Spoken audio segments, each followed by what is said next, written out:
All right, dude. So let's get this started. The recording is on, and I would like to welcome everyone to SPRY podcast, SPRY Sessions, episode number 5, where we have a pleasure of speaking with Hayley Kava. And first, Hayley, I'm going to give you a background a little bit, and then we'll go into the direction. So Hayley was born in Toronto, Ontario, Canada, where she was very active in figure skating as a child. Hayley then went to Syracuse University and studied exercise science. She then went to a physical therapy program, following the completion of which she was working with a number of really top orthopedic surgeons in Canada in the orthopedic setting. But then, as your bio states, the orthopedics was just not the optimal belonging, right? So then you found your really passion in postural restoration as well as in pelvic health. So with this brief introduction, I want you to introduce yourself a little bit more deeper because I've had a chance to meet you and I think you are absolutely wonderful. So let's go ahead. Thank you. I definitely never pictured myself in the pelvic floor space. I think when I started my career, I was a Division I volleyball player. I played volleyball at Syracuse and was obviously in sort of the sports medicine world because I was dealing with my own injuries and my own things and trying to optimize my own performance. But I was actually really interested in cardiorespiratory rehab at that time. That's what I thought I was going to go into when I went to PD school. And then just via rotations and placements that I had ended up at Bowel, which is a top orthopedic center in Canada, in London, Ontario.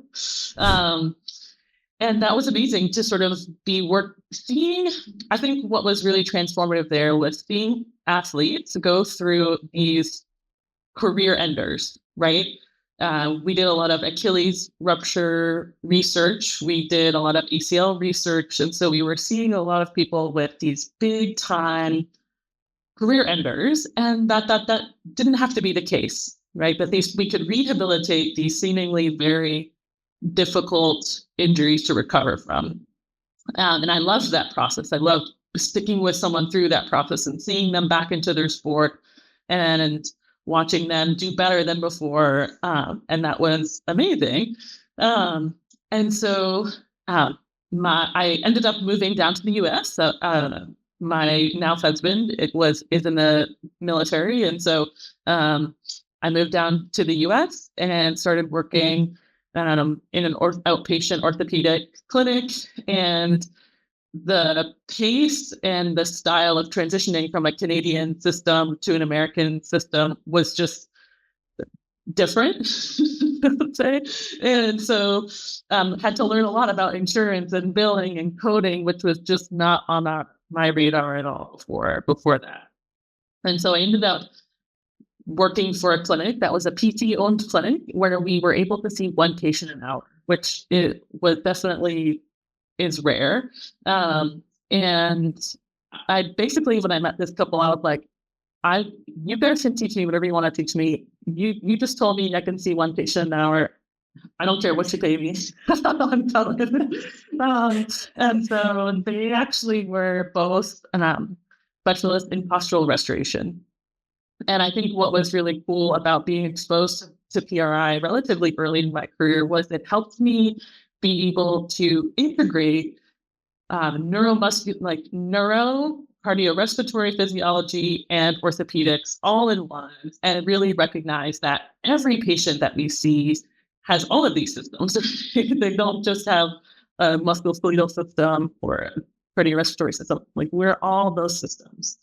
And so sort of by accident, almost, not by accident, but through treating people, respecting all of these systems, I started to just get patients with chronic low back pain or hip pain or other things that happened to have had children.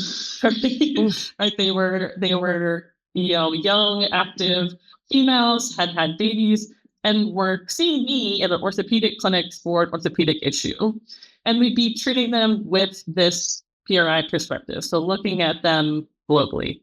And then like a session or two in, they saying, I've never told you this at my initial appointment, but I'm actually was having a lot of issue with leaking pee, and now that's going away. And I just thought that that was really cool. And so there was just sort of this moment where I had a few of those patients back to back. And then I saw, like a 10-year-old kid with an ankle sprain. And I was like, what really feels fulfilling? Like helping people with this big, important, central aspect of our life, like controlling our pee, controlling our poop, sexual function, like all of a sudden this like switch happened.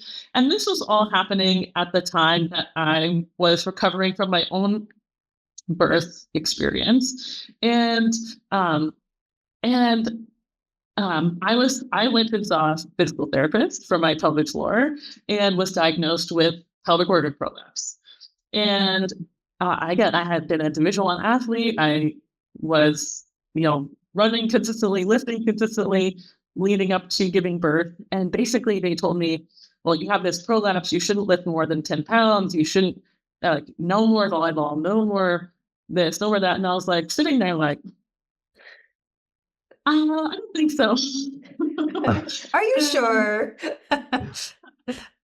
And what was wild was, again, this is a relatively small community, and she was the only pelvic floor therapist in the community. And based on what I was seeing with my orthopedic patients, and really just like knowing that I had helped people rehabilitate through big time injuries. And I was like, there's no way that my little bladder is not redeemable, right? There's no way that my pelvic floor can't heal when I'm seeing people heal from like these major things before. So I wasn't buying it. I took a pelvic floor, internal pelvic floor course, like literally the week after, because I was like, this cannot be the only pelvic floor therapist in town. And so that was kind of my journey into pelvic floor PT. It was a little bit for myself, a little selfish, but also just feeling like that a strength of evidence in this, the value that we put on orthopedic rehabilitation for ACL tears, for Achilles ruptures, like big orthopedic injuries, right? We know that that's like an automatic, and surgeons and patients and PTs, rehab specialists, all kind of shake hands and go, we got to work together. But that doesn't happen in pelvic floor rehabilitation. Not yet, right? Not as seamlessly as it does in orthopedics. And so how can we take more of a forward mentality, more of that, just a more efficient and more robust response to pelvic floor issues in the outpatient space. It's amazing that I think it's amazing just because we tend to, you're absolutely right, Hayley, highlight some of these really marketable injuries, right? Like ACL tears and Achilles tears, because they're visible, and a lot of times really visible individuals on media are the ones we can see struggling and recovering. But then some of the other issues we tend to almost undermine and not highlight, but brush aside, right? And pelvic floor is so important. And for a long time, there was so much stigma around both the pelvic floor function, but also sexual function and sexual health, that we only speak it in the hushed tones. And if you're lucky, then you'll get across a talented clinician like yourself who recognizes this as part of the entire individual, right? The holistic care, not just diagnosis. You treat an individual, not a diagnosis. So for you to recognize it and to be able to embrace it is so meaningful. So with this, I'll ask you this question, because you really had your own personal experience and your own personal journey as a patient, but you have this extensive professional journey as a clinician, as a healer. How do you align between both your personal state of self and then your professional state of being a healer, being a provider? Yeah, I think therapy helps, mental health therapy. So I think when I first got into public health, there was this sense of, I felt like I was done wrong by, and I've got to try to fix everybody and change the system, and getting activated by every patient that comes in that has a similar story at the end. It's like, I'm angry about this, and we're gonna fix it. And that is good. Like that does have good aspects to it. But being able to also stay with the individual that you have there, and not stay connected with them and their process and their journey, and their capacity for change, I think has been big through my healing as a healer, in that, that each individual is an individual. We can fight the global fight too, but we have to just come into each case and each patient knowing that to them it is a sensitive issue, and to them it is, maybe shameful, or it might feel taboo, even though I'm so embedded in this world, it doesn't feel that way.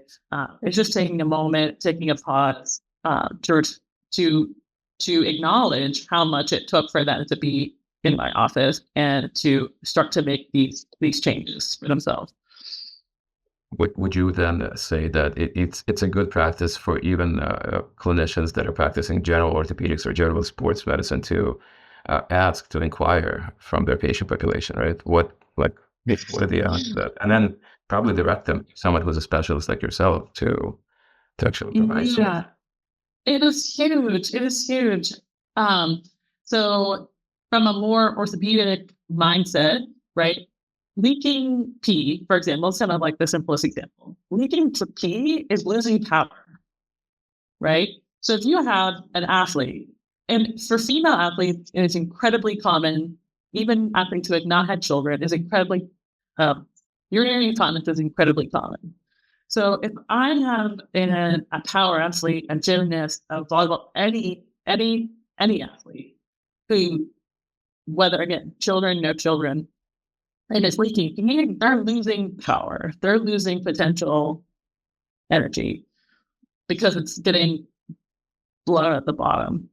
If you have an athlete with hip pain and they're being told it's labral in nature, well, a lot of the pelvic floor muscles refer into the hip and can replicate and fake labral injury. I've had a lot of patients who have hip labral surgery, and it's not the people, right? It's their pelvic floor, it's their obturator internus referring into that hip and creating that diffuse, non-specific hip pain, often a differential of a labral issue that gets mixed up. If we have someone with back pain or tailbone pain, we really have to be considering the pelvic floor. There is research that tells us that, 96, or I can't remember the exact metric, % of people with non-specific low back pain have a pelvic floor component, right? It is, when I work with, when I used to work with more men, I would say, this is the chassis of the car, right? Like your shoulder is your wrist, or your elbow is the tire. But if we're not taking care of, if your alignment's off and they replaced your tire, you're going to be pitted when your tire wears down the same way, right? And so addressing these things, including the pelvic floor, because the pelvic floor just lives inside the pelvis, we have to address that. And I would argue with everyone, but I get that. I love that we're having this conversation today, Hayley and Alex, because I literally just a couple of days ago from a reformer Pilates class, having conversation with some of the attendees there, and over, conversation, I myself said, God, I wish I started this when I was 16. I didn't have any problems then. I don't have any problems now, but imagine if I had started learning how to activate and use my deep core and address my pelvic floor, then through the years, as things happen, in a female's life, how important that knowledge or that education would have been for me, right? And then also to spread it to my patients and to spread it to everybody else. But imagine, like you said, Hayley, every person that is capable of understanding, their body is able to know what the pelvic floor means to them. That's huge. Yeah, I think I'd say not a small percentage of people don't even know they have a pelvic floor. And particularly, clients are like, well, I don't have a pelvic floor. That's a female thing. Like, you don't. We all have them. And so, but yeah, I think because it's layered in genitals and shame and other things, that it sometimes makes it difficult to talk about. But the more we talk about it, the less we're going to feel those things. It's really interesting, right? And how much of it is a cultural aspect that we like, especially in the United States, right? We have this almost taboo around some different parts of our anatomy, and how we have very different appreciation of parts of our anatomy that are frowned upon. But why, right? Like, health is health, and wellness is wellness. So I think part of it has to do with a shared effort to increase awareness and to start a conversation like this one, right? So I think it's really important then to cover the fact that we a lot of times feel like we're on a lonely island, right? We're providing care, but part of it is being we are a part of a larger healthcare system. And I think with pelvic floor, there is probably a little bit better conversation between other health providers, so between obstetricians and between midwives and between other health practitioners that are aware of this. And then it creates almost a network of this local health ecosystem that understands who needs to provide what type of care. So based on your experience, how have you seen this network forming, and what advice would you give others to form these health networks based on specialty, but also based on, again, creating these ecosystems? Yeah, I think that it can sometimes go really smoothly and sometimes be a process. So there have been, in our community, I would say we have a few OBGYNs, like more medical providers, who are like totally on board, totally with us, like understand what we're doing. And then we have others that don't, right? And I think that's familiar, right?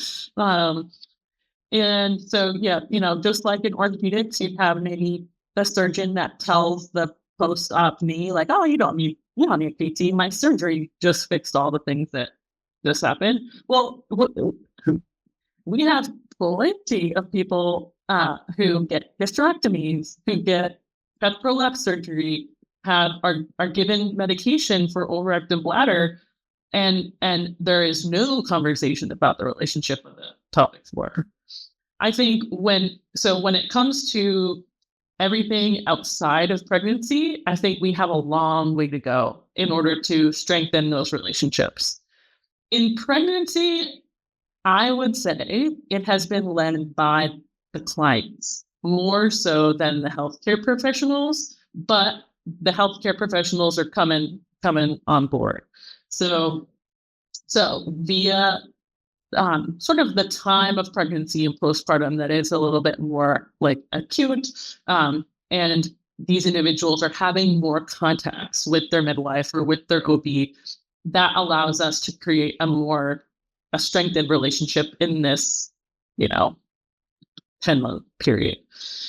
And so, again, we have some really great relationships with midwifery practices, with GYNs, OBGYNs, and that offer that with, again, locally with doulas, with strength conditioning coaches who focus on pre and postnatal fitness. And so the more we can do that only serves to better support our clients and our communities. Yeah. Yeah, So that's Hayley, awesome. I'm sorry. sorry, Alex, I was curious about one thing that you just said, on the sort of the pregnancy side of things, it is patient driven for the most part, which is really great to hear, because obviously I think when it comes to pregnancy, maybe the time that a woman spends around, that whole part of her life is quite lengthy, number one, and it's also pre and post that also affects their condition as well. So in that case, if you're finding like with that, it's more patient driven, have you explored or have you already tried, or is there anything that's, ongoing at the moment for those non-pregnancy kind of caseloads that you're then helping with patient empowerment, or you're then providing that patient empowerment and going through the patient rather than the provider that might bolster, for them to say, oh no, I need this treatment, or I'm going, I as a patient, I'm going to that provider and saying, I would like to see Hayley because I know I have an issue with my pelvic floor, kind of thing.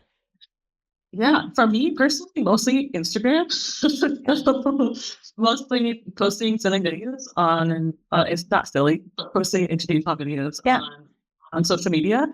And then in a local thing, like our local mom Facebook pages, like you would be amazed how many times questions about pelvic floor stuff comes up in those groups, and I don't have to do anything. There's like 20 people in that page automatically going, putting my website link in there, going, go see her. So there's like those conversations are happening. I'd say when we have reached out to like marketing specifically to physicians' offices, and truthfully haven't put a ton of energy there, just because we don't necessarily need to with just our volume at the moment. But that is sometimes hot, sometimes full. But the word of mouth in the community, the other women in the community that are willing to have those conversations and support directing people into our care, I think is huge for us. The outside of pregnancy and postpartum, again, I think social media is big. I think, it feels safe for people it might feel intimidating for someone to bring up one of these symptoms to a healthcare provider in a 15-minute appointment with their primary care provider or their OB/GYN. But I'm scrolling, I'm here, and I'm somewhat anonymous. I can ask questions, I can search something, and then I'm going to start to get information. And so I think to me, it's important that we're putting good information out there so that the information that people are finding is going to help empower them to seek the care that they need. Yeah, the way almost increasing public awareness, right? So that this is not normal and you can receive care, and the care you will receive will generate results. But it takes the grassroots effort of using social media to increase the amplitude of the message, and so that it resonates with the community. So on the same note, then, getting higher level awareness, do you think we need also more clinicians to potentially explore specializing in pelvic health? Increasing the market size, right? So I think if people, pelvic floor PT feels hot at the moment, right? And it feels hot, and so people, and it is difficult. It is an easy business model in the cash-based side of things in the U.S. market, because of the like one-to-one time that we often take, and so what I see, and I do see a bit of a increase in non-participating kind of cash-based pelvic health practices, and I am all for that.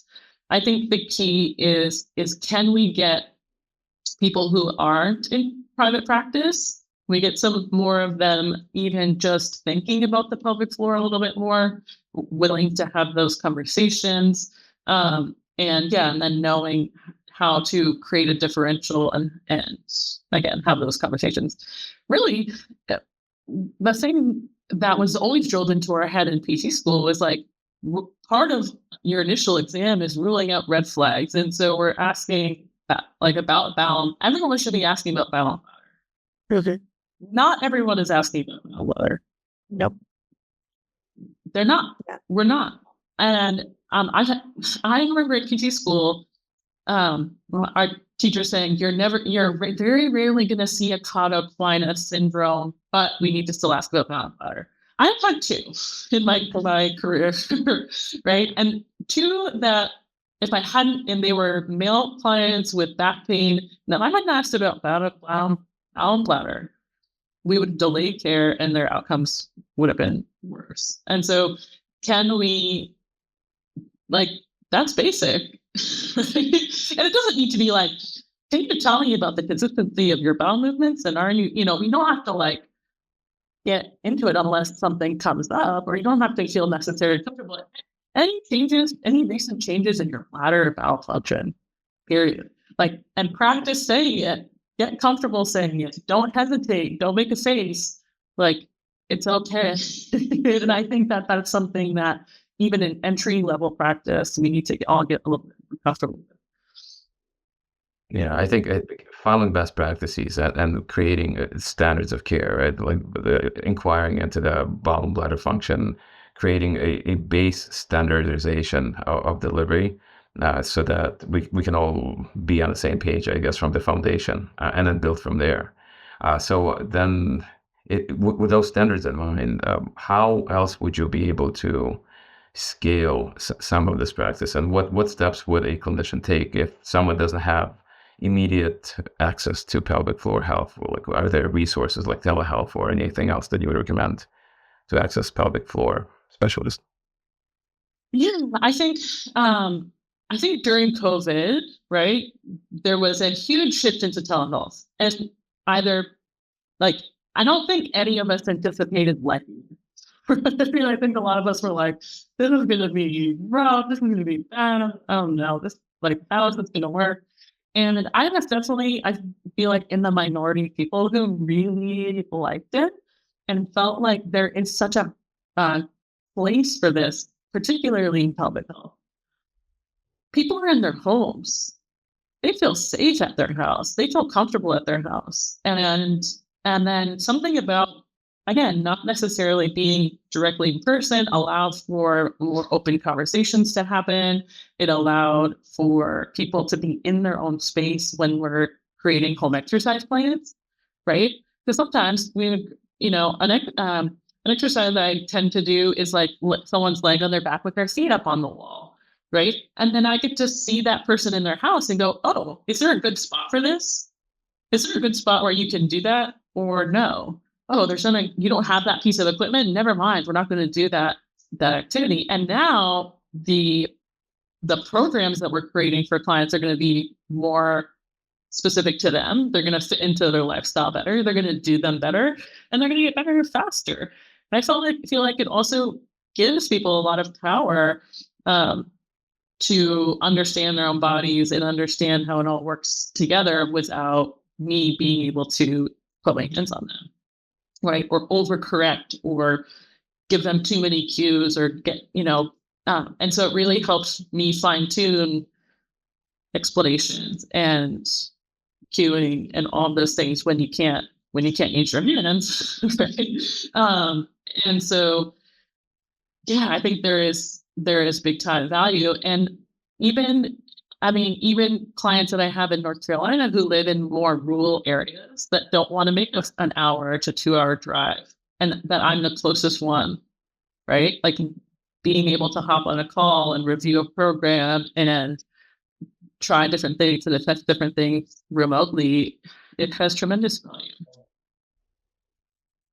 Yeah, it sometimes has become now a bit of a payer issue, right? So, insurance is moving away from covering telehealth services, which is too bad.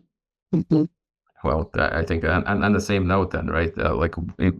With the higher level of complexity and difficulty navigating the payer models and navigating how to actually get paid for what we do professionally, what are some of the ways that you found to be helpful? What are some of the instruments you use to optimize the reimbursement and to optimize payment for our services, so that we don't get denials, we don't get these negative feedback loops, that we provide care almost without getting anything financially rewarding in return. So what are some of your strategies? Yeah. So right now we only participate with one insurance. So that has decreased some of our complexity. But that's TRICARE, so a federal payer. And so, having good templates, having good and then using so in PRI, we use different tests, right? As our test retest, and that helps us become a little bit more objective with what we're providing. And so that is helpful. And so, yeah, so far, so good on that front. I feel like the denials we've faced have been around telehealth, truthfully, and trying to get coverage for if we're doing telehealth services. And so I work now in a hybrid model where some of depending on the location of a virtual client, we're either in a cash, like moving more to cash for those types of things as well. So that the flexibility of being hybrid definitely helps with some of that. Yeah. So I think that's it's really good to see that you're able to navigate it well, right? With the cash model and also with a federal payer. What do you think we need to do as an industry, as a profession, to increase public perception and public value of our services? I think, and that's my own personal, bandwagon, but I think we're vastly undervalued as a profession, and we're vastly undervalued by payers. But then I think there's a reason for that, where we've been really humble about undervaluing our services and underpricing our services. And that also creates a negative feedback loop. So it's a race to the bottom. So what do you think we can do to change that, to increase the value of what we do? Yeah, I think that's huge. I think that's like a whole day. So I think that we PTs with the transition to doctorate programs, right? I think one of the hopes was that we were going to see more clinicians in research and practice, like physicians do, right?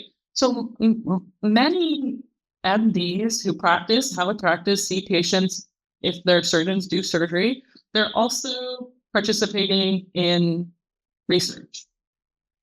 And physical therapists just don't really do that unless they're exclusively working at at a university. And so there is a big clinical research gap, I think, in physical therapy, right? And I think we need to be better. And so I don't participate in research, so I could join in on this too. And we need to be better on showing the value of what we do. So, for example, if I have a client who has pelvic organ prolapse, and the options are, that I know clinically I can get this person to an asymptomatic level in about 12 weeks. That cost of this is X. And what is the cost of this person having prolapse surgery? And let's compare. Let's compare and contrast. What is the value then, and what is the true value of what I do? What is the cost savings of this? And I think we have those studies for more orthopedic things. Like we know the savings on that, but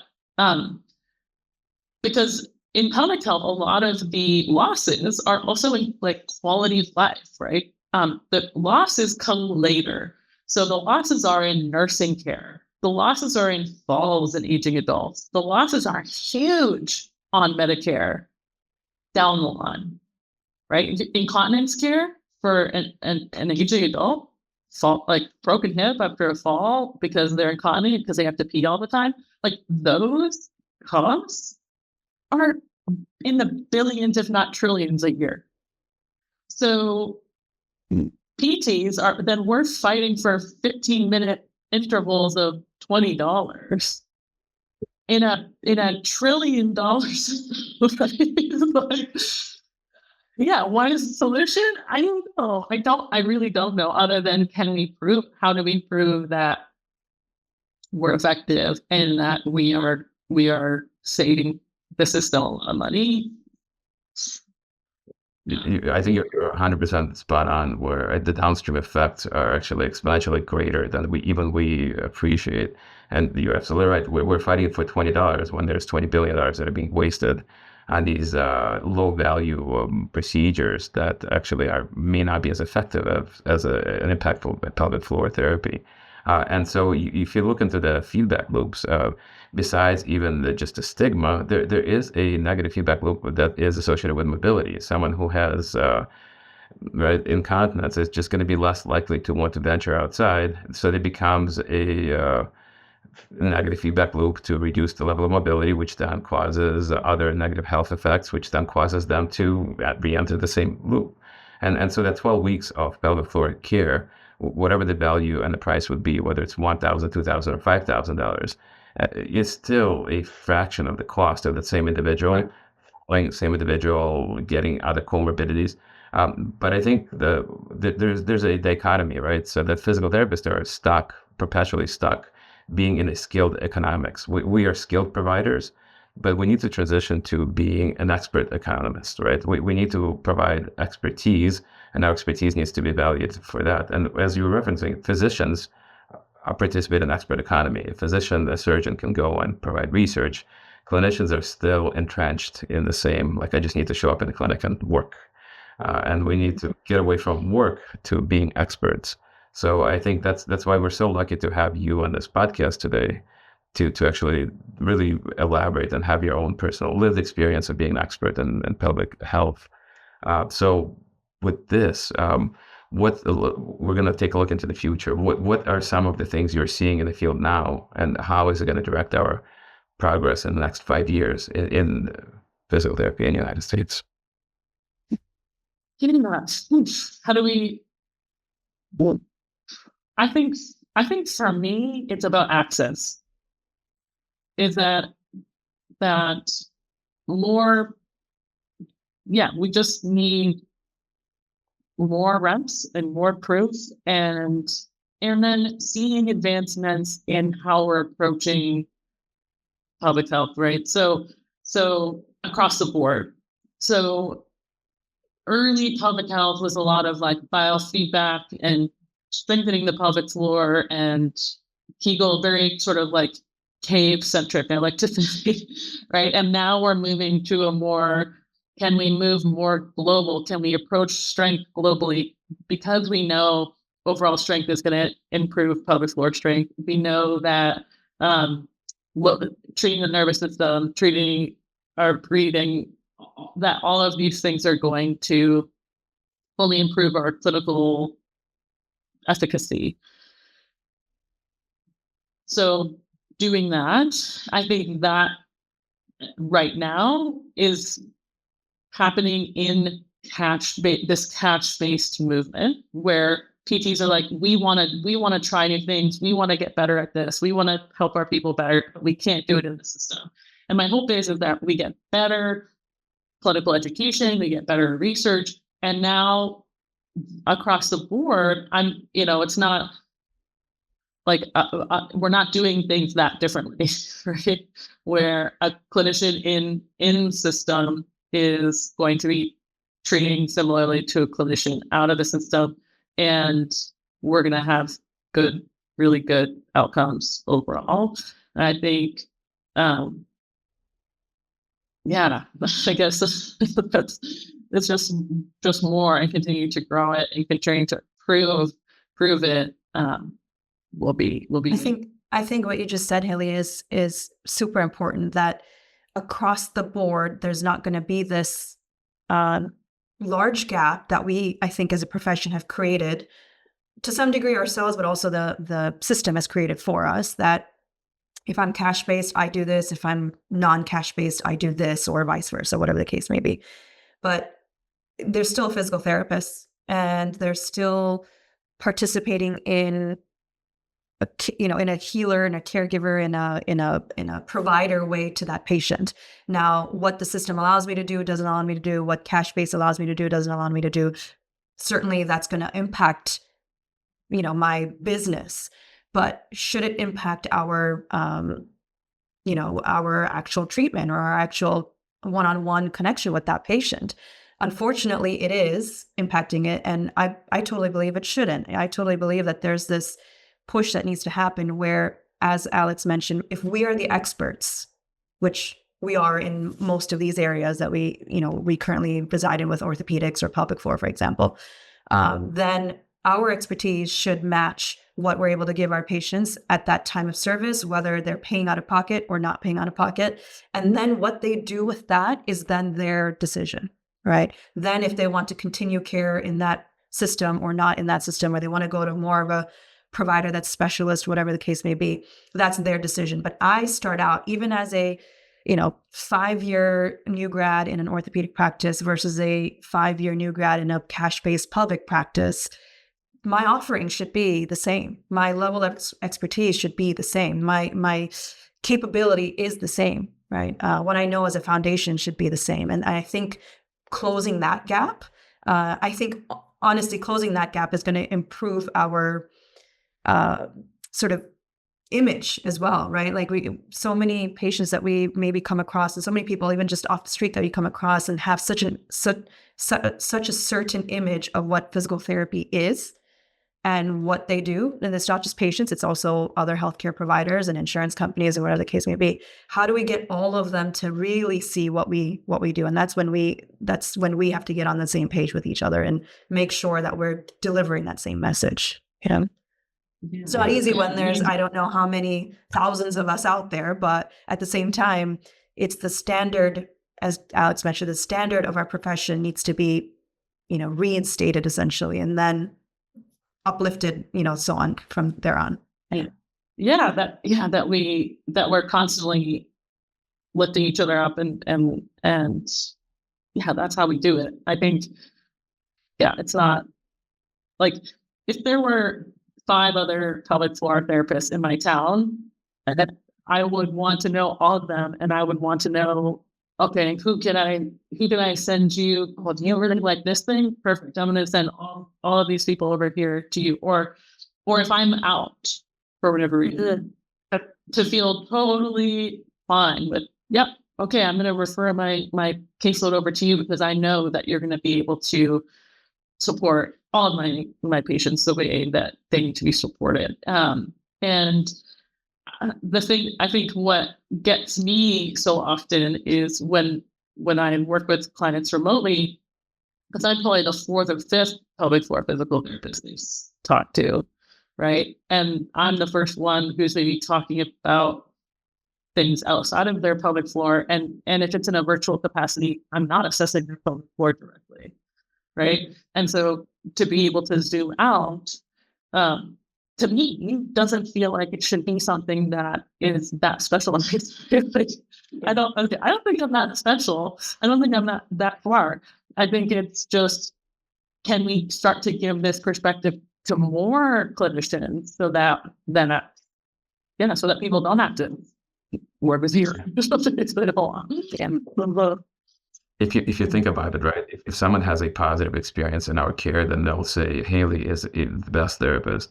If somebody has a negative experience in our profession, they'll say physical therapy didn't work for me. They tend to overgeneralize, right? So any negative experience gets generalized to the entire discipline, and the positive experience tends to individualize one clinician that helped. And I think what you were mentioning, Hayley, is exactly the pinnacle of professionalism, which is the willingness, ability, and knowledge of when to keep the patient, when to refer the patient, and when to distribute, building a network of other clinicians around you that are experts in their own domain, or that potentially share expertise with us. But it's not a competition. It's a shared experience. It's a shared equity of knowledge. And we all have a shared equity of knowledge that needs to be recognized by others. And I think that, again, that standards will hopefully then be recognized by payers as well, both private and public payers that will hopefully get paid based on our expertise and now knowing what they know, right?